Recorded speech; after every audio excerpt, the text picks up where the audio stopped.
حرائق الثقافي في سفح جبل حراء ويضم مجموعة من الخدمات الثقافية والترفيهية. بداية بمركز الزوار.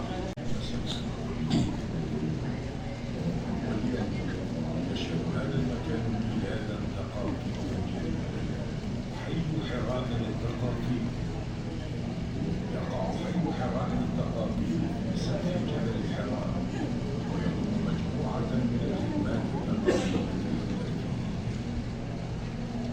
بداية بمركز الزوار ومنه ينطلقون إلى معرض الوحي وفيه ينطلق السائر إلى رحلة معرفية وروحية للتعرف على الوحي منذ نزل على آدم وصولا إلى النبي الخاتم صلى الله عليه وسلم. وهناك يمكن للسائر الاستمتاع بمشاهدة غار حراء عبر مجسم مثبت لأبعاده. Ruangan di ruangan pertama di ruangan pertama dan ruangan pertama jamaah sekalian kursinya terbatas, bagi laki-laki satu baris, bagi perempuan satu baris. Maka tolong prioritaskan kursi ini bagi yang lansia, yang kalau duduk di bawah jemaah sekalian susah berdirinya, lutut nggak bisa diajak kerjasama. Yang nggak kebagian kursi bisa duduk di depannya jemaah sekalian, lesehan 1, 2, 3 baris boleh, silakan. Itu karpet ya, bukan karpet jemaah sekalian. Yang ingin berdiri di belakang kursi. Kita masuk tanpa bersuara agar tidak mengganggu jemaah yang di depan kita. Perempuan hanya di kursi yang kedua, nggak ada nomornya jemaah sekalian. Hitung kursi pertama, kursi kedua. Kursi kedua jangan ada yang kursi keempat ya, ketiga ya. Para laki-laki di kursi pertama jemaah sekalian. Jangan ada yang gabung dengan cowok ceweknya. Silakan masuk yang pertama, yang perempuan dulu karena kursi kedua, baru susul yang laki-laki ya.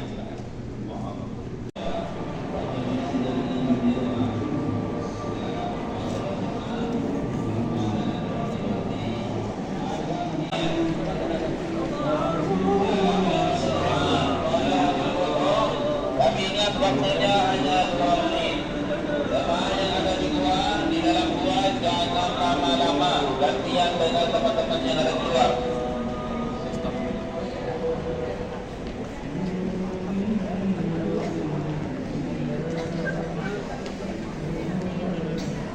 Yang sudah selesai jemaah sekalian, bisa yang perempuan sebelah kanan, laki-laki di sebelah kiri. Yang masih yang di gua jemaah sekalian jangan lama-lama ya, lihat temennya, ingat temennya yang ada di luar.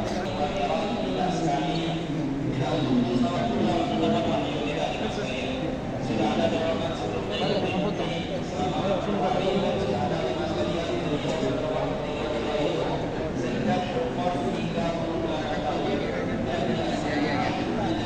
Wak. 1, 2, 3. Sekali lagi. Sekali. Pas dulu, Pak. 1, 2, 3. Oke.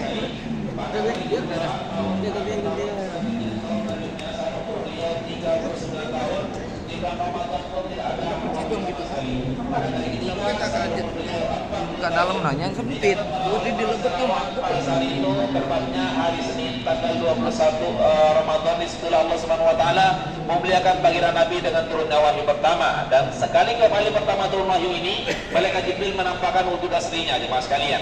Sepanjang sejarah turunnya wahyu hanya 2 kali saja malaikat Jibril menampakkan wujud aslinya, yaitu di Gua Hira dan di Sidratul Muntaha. Sehingga pada kali pertama ini beliau ketakutan jemaah sekalian, maka pulang ke rumah minta diselimuti kepada Ibunda Khadijah dan menyampaikan bagaimana kekhawatiran beliau turunnya wahyu pertama ini. Nah, bagaimana Ibunda Khadijah menenangkan baginda Nabi dan seperti apa keistimewaan daripada Ummul Mukminin Ibunda Khadijah ini, kita akan kaji tentang beliau di ruangan putih di belakang saya. Mari silakan kita masuk, dan sekali lagi yang masih di gua dipercepat barang-barang kita sekalian.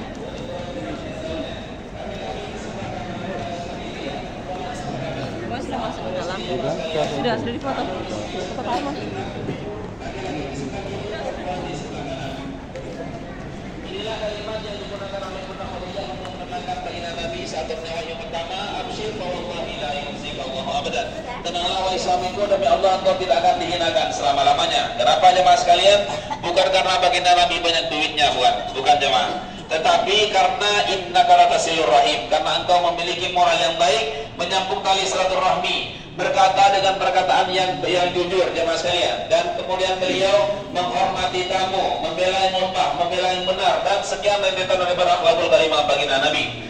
Ibunda Khadijah merupakan orang yang paling pertama menyatakan keislamannya. Nasabnya pun bersambung dengan Rasulullah pada kakinya yang kelima, yaitu Qusay bin Kilab. Ibunda Khadijah merupakan ibu dari semua anak baginda Nabi kecuali Ibrahim. Ibunda Khadijah mendedikasikan semua hartanya untuk Rasulullah, untuk dakwah Islamiyah. Rasulullah SAW bersabda tentang Ibunda Khadijah, khairun nisaiha Khadijah bintu Khuwailid, sebaik-baiknya wanita adalah Ibunda Khadijah bintu Khuwailid.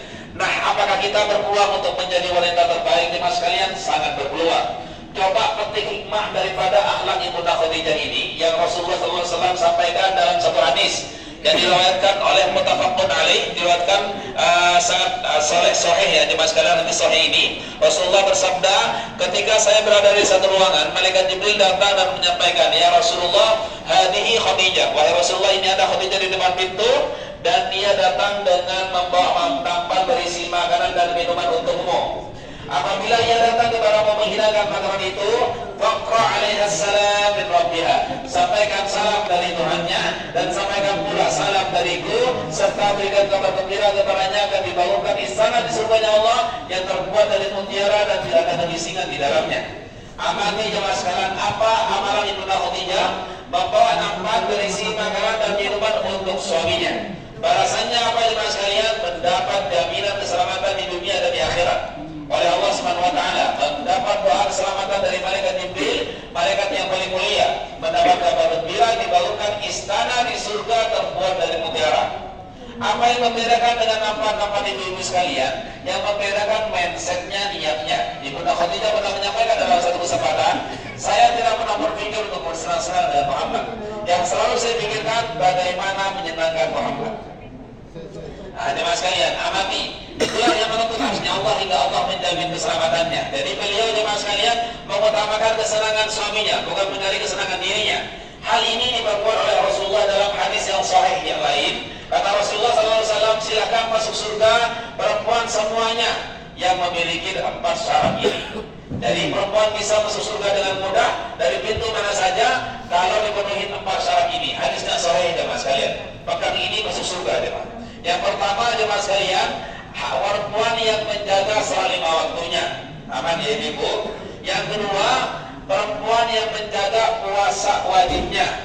Yang ketiga, perempuan yang menjaga kehormatannya. Dan yang terakhir, perempuan yang paling berbakti kepada suaminya, masuk surga dari pintu mana saja.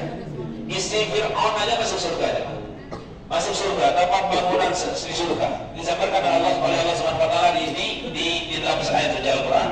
Nah, jemaah sekalian, ini dalil-dalil untuk yang perempuan agar bisa diamalkan, dan untuk laki-laki agar bisa dihadiahkan hadiah terbaik, yaitu surga untuk pasangannya. Jangan digunakan untuk kenikmatan dunia bagi laki-laki. Tapi laki-laki dasarnya adalah khairukum khairukum ahlikum. Sebaik-baiknya laki-laki adalah yang paling baik kepada istrinya. Nah, ini gunakan bagi laki-laki, yang tadi itu dalil untuk yang perempuan ya. Jangan dibolak-balik. Baik jemaah sekalian, selanjutnya kita akan melihat mushaf Al-Quran. Dipersilakan jemaah. Mushaf ini disebutkan kepada Khalifah Utsman bin Affan.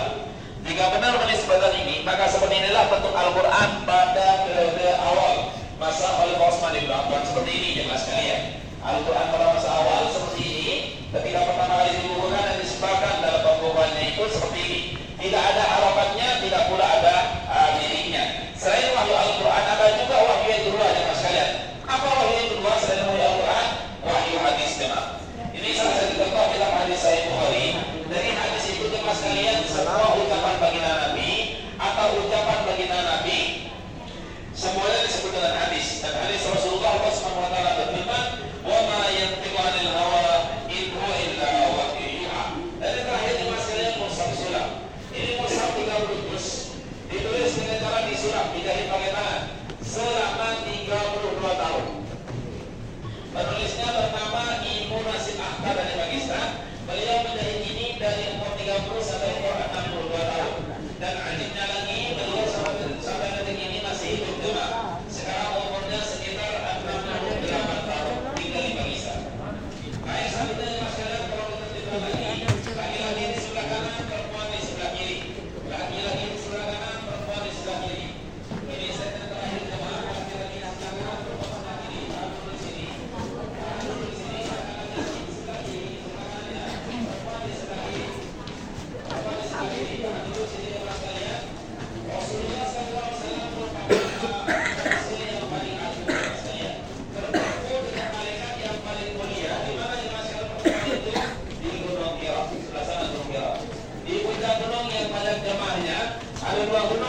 kiri. Yang paling ujung sana itulah Gunung Hira. Bagi jamaah yang ingin mendaki gunung, rute yang lama sudah ditutup jemaah sekalian. Semua pendakian rutenya dari ini, dari tangga ini. Ini titik awal dan akhir pendakian. Jarak tempuh pendakian hanya 1 jam saja. Untuk turunnya setengah jam saja. Insya Allah ke depan akan ada wacana akan dibangunkan traflik atau kereta gantung. Sehingga walaupun dengan duduk, asalkan duduk di kereta ini sampai pula ke sana jemaah sekalian. Baik jemaah sekalian, terakhir saya ingin turunkan ayat atau turunkan wahyu Allah. Seperti apa wahyu Allah itu? Kata Allah Subhanahu wa taala, "Idfa' billati hiya ahsanu sayyi'ah, fa idzal ladzi bainaka wa bainahu adawah ka'annahu waliyyun hamim." Ini jemaah sekalian cocok diamalkan dalam kehidupan kita bermasyarakat, bertetangga. Kata Allah, kalau ada tetangga atau orang yang jahat kepada kita, entah diomongin kita, entah diapain kita, kata Allah, idfa' billati hi ahsanu sayyi'ah. Balaslah perbuatan orang lain itu dengan cara yang lebih baik. Apa konsekuensinya? Fa idzal ladzi bainaka wa bainahu adawah ka'annahu waliyyun hamim. Maka kalau bapak ini berbuat buruk kepada saya balas dengan cara yang lebih baik. Minimal saya diemin lah, nggak usah nyelontor juga, atau kasih hadiah lah dia, rambutan kayak gitu. Kata Allah Subhanahu wa taala, konsekuensinya kalau di dalam diri bapak ini ada benih-benih permusuhan kepada saya, kalau saya balas dengan cara yang lebih baik, akan Allah tumbuhkan benih-benih kasih sayang. Sehingga kalau ada terjadi apa-apa kepada saya, bapak ini paling gerak cepat untuk menolong saya.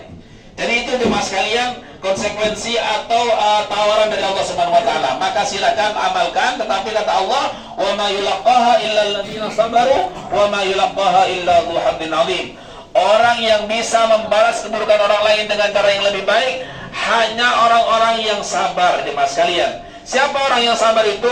Orang yang memiliki karunia yang amat sangat besar. Bahkan dalam ayat yang lain, innama yuwaffas sabiruna ajrahum bighairi hisab. Balasan bagi orang yang sabar, balasannya tanpa nominal, tanpa batas saking banyaknya. Ini salah satu petikan wahyu jemaah sekalian yang kita kaji selama 40 menit ini jemaah sekalian. Semoga bisa dipetik hikmahnya dan diamalkan dalam kehidupan kita. Selanjutnya kita akan akhiri dengan berkunjung ke tempat yang amat sangat membahagiakan bagi yang banyak duitnya. Toko wahyu dipersilakan jemaah. Ibu-ibu sebelah kiri atau sebelah kanan maju semua. Maju ibu-ibu maju. Habis. Maju ibu-ibu maju, Masya Allah.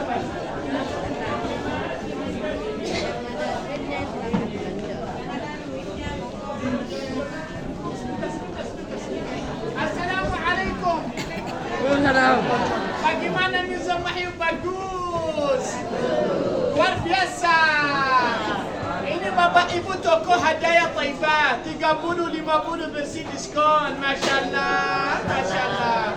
Ini Bapak Ibu bilang terus nama, sini terus nama, senjata terus nama, tolong. Ya ibu-ibu ini geleng-geleng tidak lunturukir nama. Masya Allah. Ini Bapak Ibu tampilan harus botol-botol, tahan panas, tahan dingin. Masya Allah, Masya Allah. Ini Bapak Ibu tempat jam panas, 9 jam dingin. Masya Allah. Ini Bapak Ibu tulis nama Fitriana, Fitriawati, Fitri Inti. Masya Allah. Jokowi boleh, Anies boleh, Prabowo boleh, Ganjar boleh. Masya Allah. Oke, Masya Allah. Orang-orang ibu, orang Masya Allah, orang belanja. Masya Allah.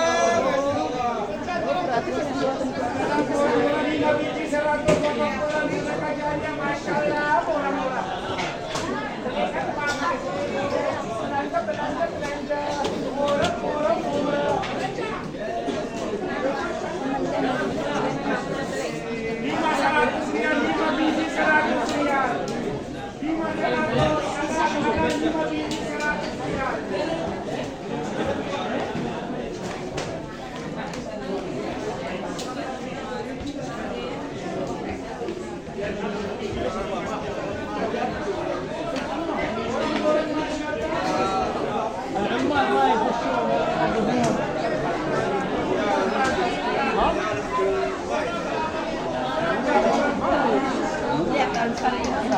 Belum di sini ada kah? Masya Allah, ibu-ibu ada sakit. Masya Allah.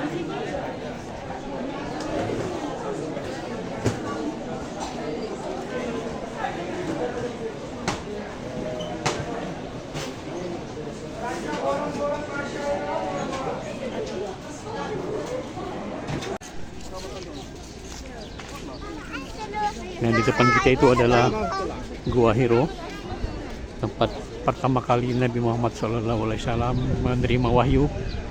Sedangkan di dalam tadi ada beberapa ruangan yang kita tidak boleh mengambil video. Di ruangan replika Gua Hiro, ruangan 1, 2, 3, kita dilarang mengambil foto maupun video.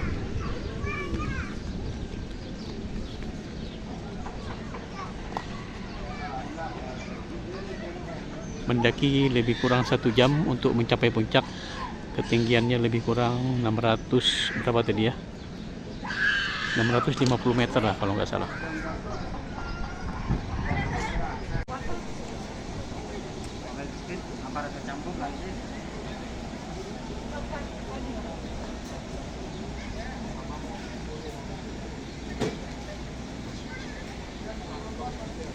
Jadi di pelataran Gua Hiro ini banyak ini ya yang menjual pernak-pernik dan juga es krim.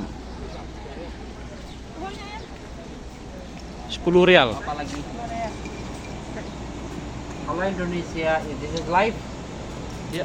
Live video only. YouTube.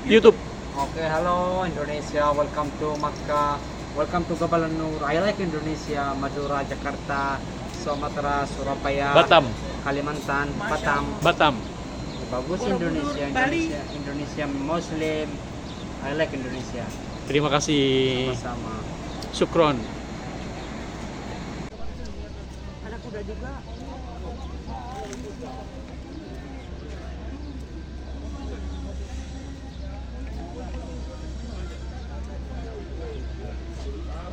Ini banyak para jamaah yang mendaki ya, naik ke Gua Hiro.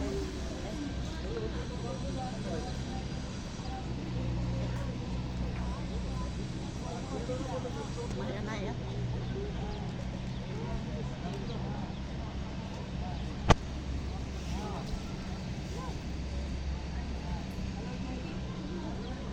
Nah ini yang mau naik onta bayar 10 rial.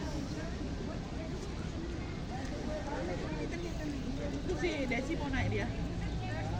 Desi mau naik ke punya.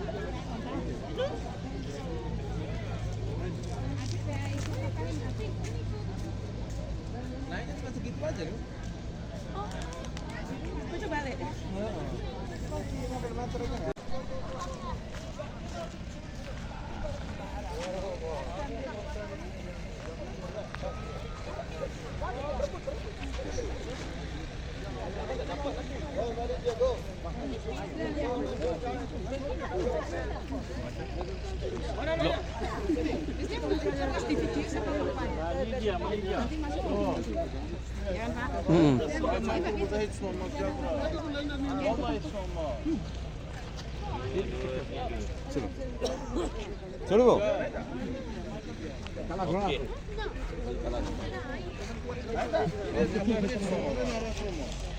Makan es krim lah.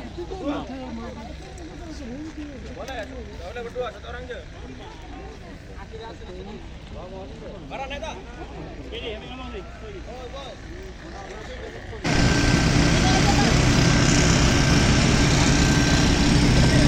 Ibu yang dirahmati Allah Subhanahu wa taala, kita sudah selesai mengunjungi Museum Wahyu ya. Yang mana Museum Wahyu terletak pada kaki Bukit Jabal Nur ya.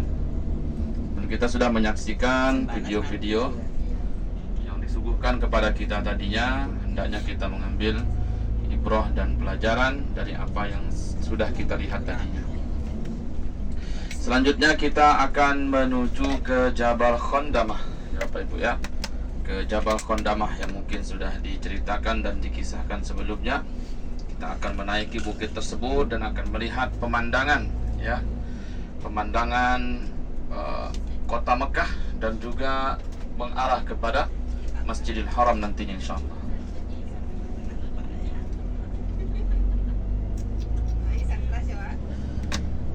Maka ketika pamannya baginda Rasulullah sallallahu alaihi wasallam yaitu Ibnu Abbas, ketika pamannya Abbas itu ditanya oleh orang-orang Arab sekalian ketika itu, bagaimanakah sosok ya, fisiknya baginda Rasulullah sallallahu alaihi wasallam. Maka Abbas menyampaikan kepada orang-orang Arab tersebut, Bapak Ibu sekalian, wallahu a'zam min Khandamah. Maka Abbas mengatakan kepada orang-orang Arab ketika itu bahwasanya demi Allah, kata Abbas, ya, sosok baginda Rasulullah itu ketika Khandamah itu indah, maka Rasulullah itu lebih indah dipandang daripada bukit Khandamah, Bapak Ibu sekalian. Maka Khandamah ini indah, ya, nanti pemandangannya ketika kita berada di atas, tapi lebih indah lagi ketika seseorang itu memandang baginda Rasulullah sallallahu alaihi wasallam.